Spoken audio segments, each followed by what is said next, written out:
Delhi blast के बाद से हरियाणा के फरीदाबाद स्थित अल फलाह यूनिवर्सिटी चर्चा में है और इस यूनिवर्सिटी के चर्चा के बाद अब एमपी का महू भी चर्चा में है।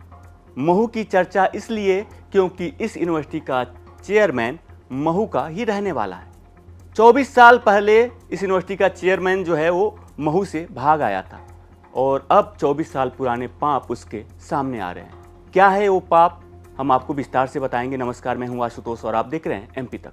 फरीदाबाद का अल फलाह यूनिवर्सिटी खूब चर्चा में है। चर्चा की वजह किसी अच्छी वजह से नहीं बल्कि दिल्ली ब्लास्ट के तार जुड़े होने की वजह से हो रही है। लेकिन इस यूनिवर्सिटी का मालिक जवाद अहमद सिद्दीकी महू का रहने वाला है। जवाद अहमद सिद्दीकी पढ़ने में काफ़ी तेज था। उसने इंदौर के मशहूर Govind Ram Sekaria institute of technology and science यानी GSITS से बीटेक किया था। महू के वरिष्ठ पत्रकार बताते हैं कि उस वक्त इस कॉलेज का दर्जा आज के IIT जैसे कॉलेजों से की जा सकती है। GSITS में उस जमाने में GSITS में एडमिशन होना ही बहुत बड़ी बात होती थी और ये जनरल कैटेगरी में आते थे। तो सिद्दीकी हैं तो जनरल कैटेगरी में आते थे, तो आप खुद सोच सकते हैं कि वो बहुत ब्रिलियंट रहे होंगे, क्योंकि GSITS में वो IIT जैसा आज की IIT उस समय का GSITS का वो लेवल था। तो बहुत ब्रिलियंट थे और ब्रिलियंट अपने इतने ब्रिलियंट होने के बाद उन्होंने दिमाग का गलत इस्तेमाल किया। जो भी ये इन्वेस्टमेंट चिट फंड वाला काम किया, ये उनको नहीं करना चाहिए था। ये उनके स्तर का काम नहीं था। हाँ, जो यूनिवर्सिटी बनाई वो उनके स्तर का काम था। अब आपको बताते हैं इसकी करतूतों के बारे में। जवाद पढ़ने में काफ़ी तेज था। उसके पिता शहर काजी थे। पिता का काफ़ी रुतबा था, तो जवाद ने इसका फ़ायदा उठाया और वहाँ पर एक चिट एंड फंड कंपनी खोली।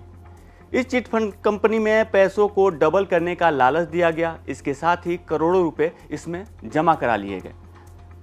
जवाद इतना चालाक शख्स था कि उसने सेना के अफसरों को भी करोड़ों रुपए का चूना लगा दिया और सेना के अफसरों को ठगने के लिए जवाद सिद्दीकी ने अनोखा तरीका अपनाया था। भी थे, गरीब मुस्लिम भी थे, बहुत सारे गरीब मुस्लिम थे, जो कोई हाथ ठेला चलाने वाले थे, कोई घरों में काम करने वाले थे, कोई मजदूरी वाले थे, कोई डेली वेजेस वाले लोग थे, वो भी थे और फौजी अफसर भी थे। अब फौजी अफसरों वो कैसे फंसे इनके चक्कर में, वो बहुत इंटरेस्टिंग है आपके लिए जानना, क्योंकि इन्होंने क्या किया था। एक कर्नल SS औलख थे, वो रिटायर होके आए, मऊ में सेटल हो गए, सिग्नल विहार कॉलोनी के पास घर बनाया। तो वो इनसे संपर्क में आए और इन्होंने उनको कहा कि आप हमारा मैनेजमेंट संभाल लो।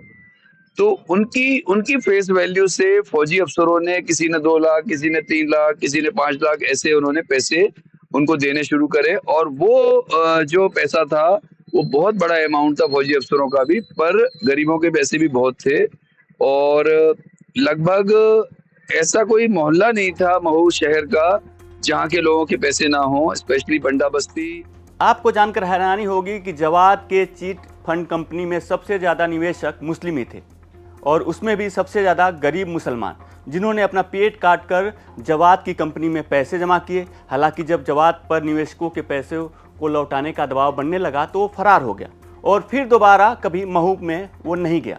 जवाद के खिलाफ धोखाधड़ी का केस भी दर्ज है। महू से आने के बाद जवाद ने फरीदाबाद में एक इंजीनियरिंग कॉलेज खोली, फिर उसने एक मेडिकल विश्वविद्यालय यहाँ बनाया। फिलहाल अल फलाह यूनिवर्सिटी को लेकर के कई सवाल उठ रहे हैं, क्योंकि डॉक्टर उमर नबी इसी यूनिवर्सिटी में फैकल्टी था, जबकि डॉक्टर मुजम्मिल शकील यहाँ से पढ़ाई कर चुका था। फिलहाल दिल्ली ब्लास्ट मामले की जांच अब महू तक पहुंच गई है, क्योंकि इस यूनिवर्सिटी का चेयरमैन महू का रहने वाला है। तमाम जांच एजेंसियां अब ये पता करने लगी हैं कि आखिर उसके पास जो चेयरमैन है जवाद अहमद सिद्दीकी, उसके पास इतने पैसे कहां से आए और उसने यहाँ विश्वविद्यालय कैसे खोला। क्योंकि आरोप ये भी लग रहे हैं कि हो सकता है कि विदेशी फंडिंग भी इस चेयरमैन को की गई हो। इंदौर से एक खबर हमारी सहयोगी धर्मेंद्र शर्मा ने भेजी है। मध्य प्रदेश से जुड़ी तमाम बड़ी खबरें देखने के लिए देखते रहिए एमपी तक।